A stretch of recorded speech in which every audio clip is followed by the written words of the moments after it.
Hello বন্ধুরা, কেমন আছো তোমরা সকলে? আমি আছি খুব ভালো। আমি ভোর 4টের সময় বেরিয়ে পড়েছি কলকাতার উদ্দেশ্যে।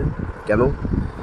কারণ আজকে আমার রয়েছে টলিগঞ্জে, মানে কলকাতায় একটা শুটিংটা কিসের? শুটিংটা হচ্ছে একটা বাংলা সিরিয়ালটার নাম ফুলকি। তো চলো বন্ধুরা, দেখা যাক আজকে শুটিংয়ে গিয়ে কী হয়। হ্যাঁ বন্ধুরা, আমার কিন্তু বাড়ি কলকাতা থেকে 120 কিলোমিটার দূরে হয় কারণে আমার ভোর 4টার সময় বেরোতে হয়, কারণ আমার ভোর 7টার মধ্যে কল টাইম। আর এই সোয়েটার পরে থাকার কারণ হচ্ছে এটা 7-8 মাস আগে, মানে শীতকালের ভিডিও। তো দেখতে পাচ্ছ আমরা ইতিমধ্যে ট্রেন ধরে দমদমে পৌঁছে যাই, তারপরে মেট্রো ধরে চলে যাই টালিগঞ্জে। আর বন্ধুরা, আমার রাতে ঠিকঠাক করে ঘুম না হওয়ার কারণে আমি কিন্তু পুরো মেট্রোতে ঘুমোতে গেছিলাম। মেট্রো থেকে বেরিয়ে একটু খেয়ে নিলাম ছাতু, তারপর হয়ে গেলাম আমি স্টুডিওতে গিয়ে রেডি। তো দেখতে পাচ্ছ বন্ধুরা, এটা ছিল আজকে আমার লুক। অবশ্যই এখনও মেকআপ করা বাকি আছে। আর এই স্টুডিওটা ছিল ভারত লক্ষ্মী স্টুডিও, যেখানে ফুলকি শুট হচ্ছিল। এই যে সকাল সকাল এসে জানাচ্ছে, দেখেছো এখন ওকে বেস করে দিতে হচ্ছে শুটের জন্য। সবাই সাজছে, আমি একসাথে ডবল পেমেন্ট পাবো, একটা হচ্ছে ডান্সের পেমেন্ট আর একটা হচ্ছে মেকআপের পেমেন্ট, তাই তো?